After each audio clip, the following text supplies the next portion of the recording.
Hey, good evening. This is Kazi of Kazi Diaries.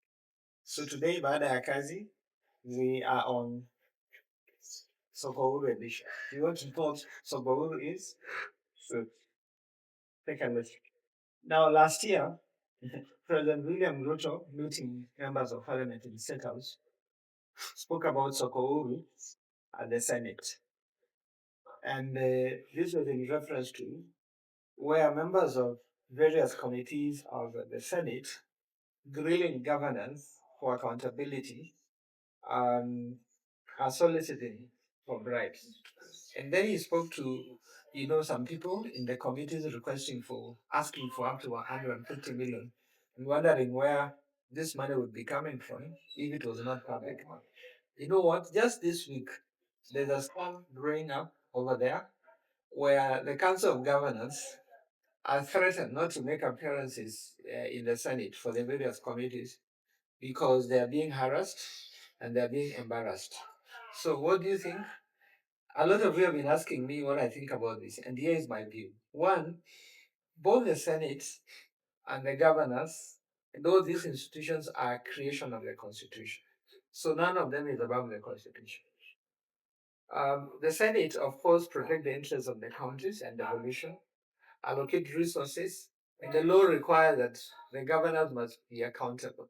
This morning I was listening to Senior Counsel Okoma Mogeni, the senator for Nyamira, who indicated that only one county, and that is Makwen County, that does not have unqualified audits from the audit agenda.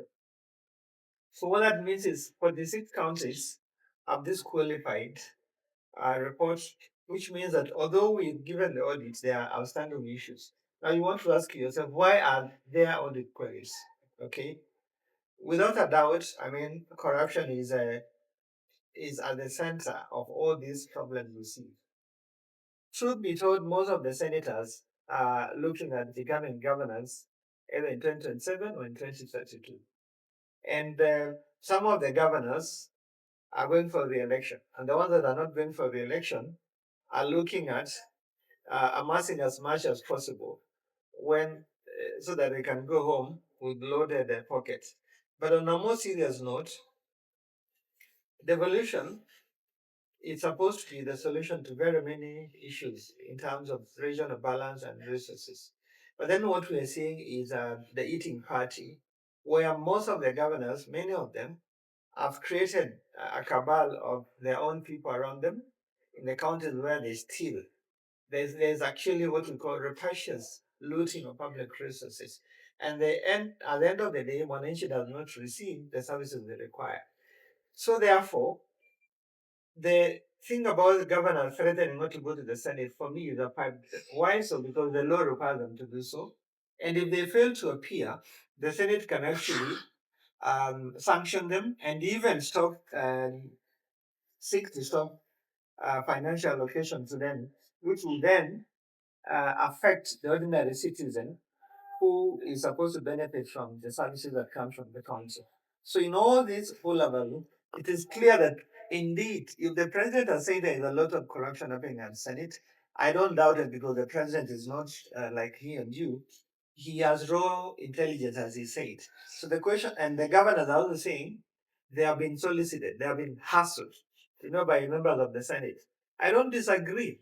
But then the question is, if someone solicits a bribe from you, what are you supposed to do? Are you not supposed to report to the ECC or the DCI? Is that not how to investigate these cases? So then it appears to me that we are not being genuine in terms of fighting corruption because the president says he has raw intelligence that there's corruption. And in fact, he said they are not going to ashame them, they are even going to have them arrested. We have not had any of the arrest. Now, the governors are again saying they're being solicited and they have evidence, both photos and videos and so forth. The question is, why are they not reporting the same to the investigative agencies so that we can have these people arrested? As for the senators, yes, corruption is actually evil. But why am I feeling that it could be a situation where a thief steal from somebody And as they are running away, they get another thief who then steals from them. And therefore, it is a game of thieves. It depends on who has more skill and more time. And probably now hiding under the pretense of parliamentary scrutiny or check.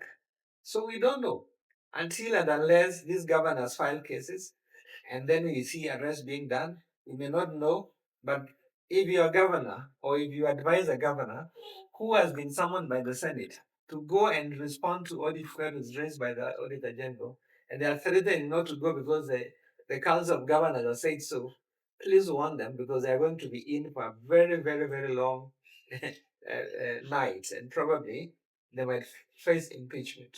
So, again, like I keep telling you, keep it here because only we here keep ventilating on matters of serious national and county concern. Thank you.